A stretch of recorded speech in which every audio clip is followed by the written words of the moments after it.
Hi soulmate, so here is a continuation of our previous tutorial on how to make this stylish asymmetric neckline bustier. Now to start making this dress, we have already drafted our pattern in our previous video. So what I did was to add half inch to my pattern, add half inch on the neckline area, half inch to this part and at the under bust area. Now originally, if you notice our pattern from what we drafted, this side now is towards the part that has the armhole is towards the right side, right? So when I was making this, I wanted to like change my sleeve area. I wanted it to be on the left side. So what I did was to swap my pattern, but the lower part of this pattern I did not swap it. I just maintained what I had there. The only part I changed was, instead of the sleeve being on the right, I changed it on the left part. I added half inch all on top and around my pattern. So the only part I did not add half inch is towards the sides because we have added stitching allowance already. So what I'll do now is to go ahead to unpin my pattern and we'll join it together. So we're going to join our pattern together with half inch. To make sure I don't misplace my pattern, what I will do is to go ahead to pin it down. I'll pin this down with my pin so that I will easily identify the fabric, right? The part I'm meant to join. So this is more like a fabric that I have left at home that I'm using to make this dress.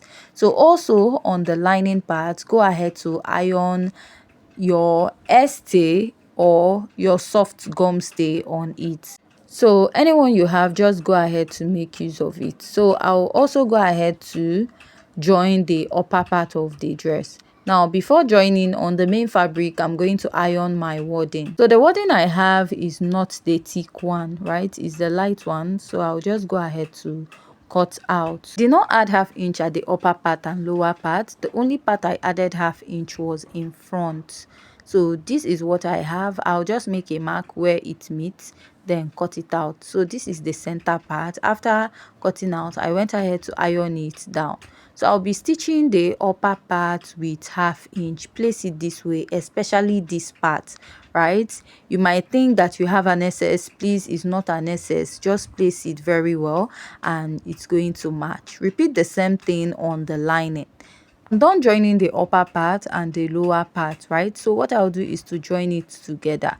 So I joined the lining. Now on the lining, you're going to cut a piece of peplum stay or collar stay and you're going to interface it on the lining and not on the main fabric. So the colors I'm using is the soft one. You know, we have the thickest one and the light or medium weight one. So that is the one I'm using. It is not too thick. So what you also have to do is to iron open your seam allowance like you see me doing, then also iron the other sides also.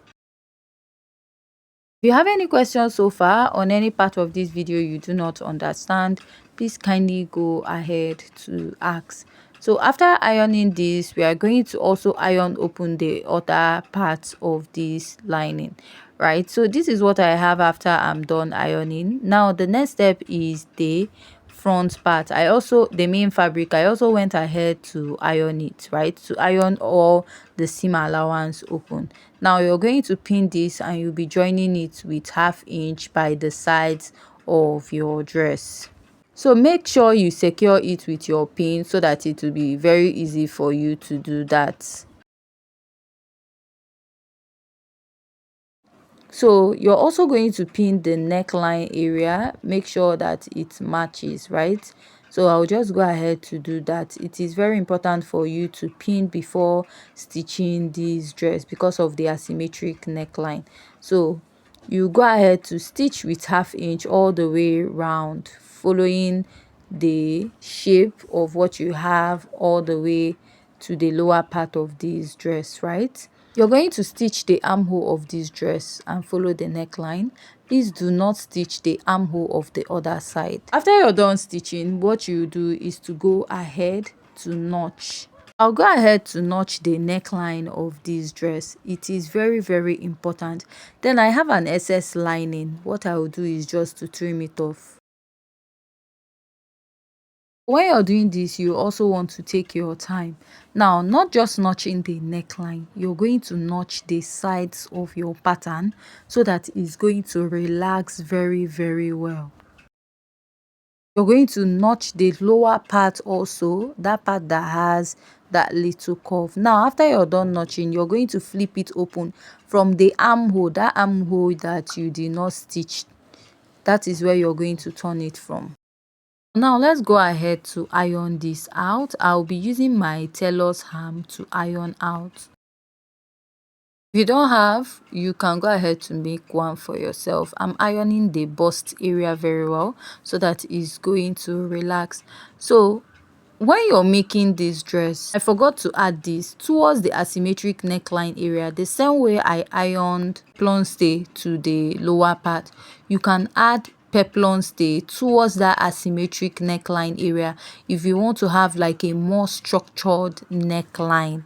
If you want to have a more structured neckline, you can add it to the neckline of your dress. So I don't want mine to be too stiff, so I just use my normal interfacing, right? So but if you want it to stand very well structured just like the thumbnail, you're going to add a little interfacing, more interfacing to it, the peplum stay that I added to it. Then I'll iron this out very well. You need to really iron out so that it will relax very well. So after this, we'll go ahead to make the back pattern of the dress. So for the back pattern of this dress, all you have to do is to bring your back pattern. Back pattern has a cut, but I want to make my own back pattern very simple.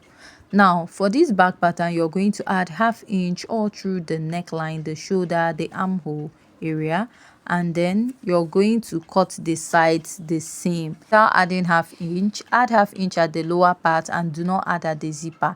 Add at the lower part, do not add at the zipper, and add at the upper part. Now just like I said, this dress has a cut towards the under bust, but I want to make my own back area very simple. So all I'm going to do is just to go ahead to turn it with my lining this way, right?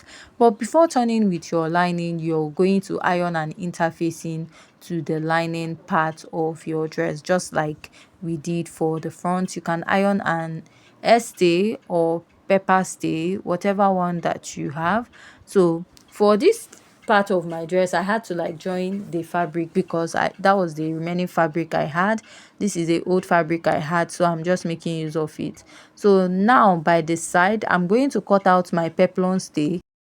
I'll go ahead to cut out the shape I have at the lower part. Now you'll be cutting out 2 pieces, which you'll be ironing to the sides of the dress to give it that structured look or that standing effect by the side, right?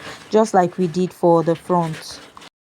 So I'll go ahead to cut out for the other one, which I'll go ahead to iron on the other side of my dress also. So I'm just going to place this and iron this. You want to take your time, or if you're finding it difficult to iron, just sprinkle little water on it for it to easily stick. So this is the back pattern. I will just place it, and what I'll do is to stitch with 1/2 inch all the way around. I'll just leave like a little opening towards the sides, but for this part I'll stitch the neckline, the lower part, the sides, then I'll leave the armhole open. Now after I'm done stitching, what you want to do is to go ahead and notch this all the way around. Now I left an opening towards the zipper area, which I will turn this to the right side. What I'll do now is to tuck this in and I'll top stitch it at this side. So this is what I have.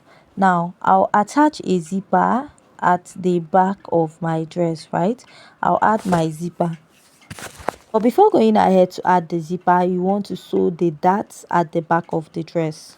So I'll just place my tape and I'll mark the shoulder to bust line plus extra 1 inch. 1 inch you're coming down from is where your dart will start. Now if this is a bit confusing for you, all you have to do is get your pattern paper and then use your pattern paper where you drafted your pattern as a guide, right? I'll just mark where the dart is meant to start and stop, and also repeat it here just to save myself little stress. Then I'll also go ahead to draw out or mark out my nipple to nipple. Now at the zipper I added 1.5 for the zipper allowance. Since I stitched half inch at that side, I have 1 inch left. So what I'll mark is my nipple to nipple plus 1 inch, which is 4 inches. At the waistline I'll mark half inch on both sides. So I'll go ahead to extend this all the way down. Whatever I do on the lining of this side, I'll repeat it at the other side. So I'll just take my dart all the way down and stitch the same thing here.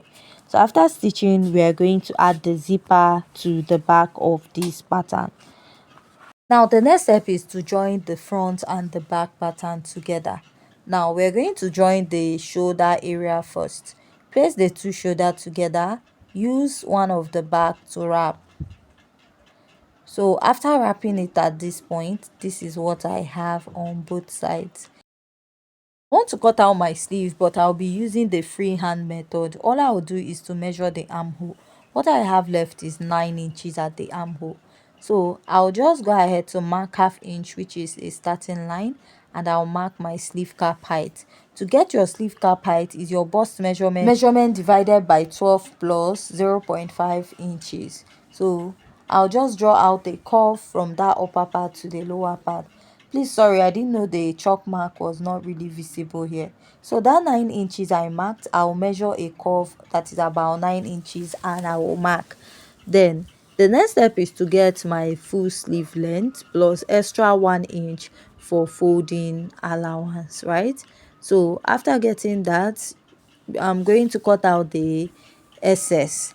But first, you're going to measure around your sleeve, where your sleeve stops. Whatever you get, what I had was 13. I'll divide 13 into 2. It will give me 6.5 inches. Then I'll add extra 1.5 or 1 inch for the allowance, right? Sewing allowance for the sleeve, and then I'll connect it all the way up. So sorry, this part of my sleeve was not showing very well when I was drafting it, rather cutting it on my dress. So the next step I'll take is just to go ahead to cut this out. Remember, you're going to add half inch for the joining allowance for the sleeve to the dress. Then I'll cut out the side of the sleeve. What I'll do is to cut out the lining, make my sleeve 1 inch shorter than the main fabric so that I'll have like a turn up allowance. I'll stitch with half inch and then push the rest up. So after stitching,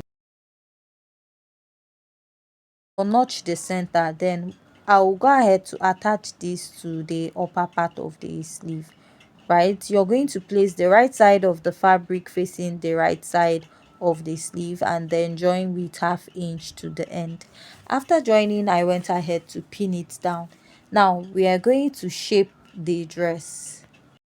The first measurement I will be taking is the under bust area. What I have here is 17 inches. My under bust is 28 inches. If you divide 28 by 2, you're going to have 14 inches. So I'll do 17 minus 14, which will give me 3 inches. That 3 inches, I'll share it into 2. I'll mark 1.5 at this side. Now place my tape. After marking it, now measure 14 inches, which is my under bust measurement divided by 2. My under bust is 28, right? Divided by 2 will give you 14. Now the next part I'll measure is my waistline. What I got here is 16. My waist is 28. If you divide it by 2, you have 14. 16 minus 14 will give you 2. I marked 1 inch here, then marked 1 inch at the other side. So after marking this, now the next step is to connect from the under bust to the waist. So from this side now, I went down with half inch, but please, when you're shaping yours, make sure you come down by at least 1 inch or 1.5, because after sewing mine, I had to go ahead to like sew it again, because what I had here was way too pointy. So I had to like go in a bit so that I will not have something that is too pointy by the sides of my dress, right? So after this, we'll mark the bust area. I'll be using the Bustier method to shape this. place my tape at the under bust to find my bust point. So this is what I have. I will measure what I have here. The center to this center point, I have roughly 6.75 inches. Now my bust measurement is 33.5 inches. If you divide it by 2, you have 16.75. I remove 6.75 from 16.75, I'll have 10. So I'll share 5 inch on this side and mark, then place my tape here and mark another 5 inch. So 5 plus 5 will give you 10, then 6 plus 6.75, I have a total of 16.75. So this is how to shape a normal bustier. This is the method you use. Now go ahead to measure your armhole. My round armhole is 16 divided by 2 give you 8. I marked, then I marked 1 inch here, and I'll go ahead to connect my sleeve all the way to the upper part. So after doing this, I'll stitch this. Now I want to tighten this side. I will come in again by 1 inch or 1.5. I want to tighten the armhole. You tighten the armhole at the upper part. You don't want it to gape. So I'll just come in by by 1 inch or 1.5. So after stitching, this is what I have. Notch the sides of your waistline. After stitching, this is the final result of the dress. If you have any question, please kindly go ahead to leave it at the comment section. And if you haven't yet subscribed, please go ahead to subscribe to this channel.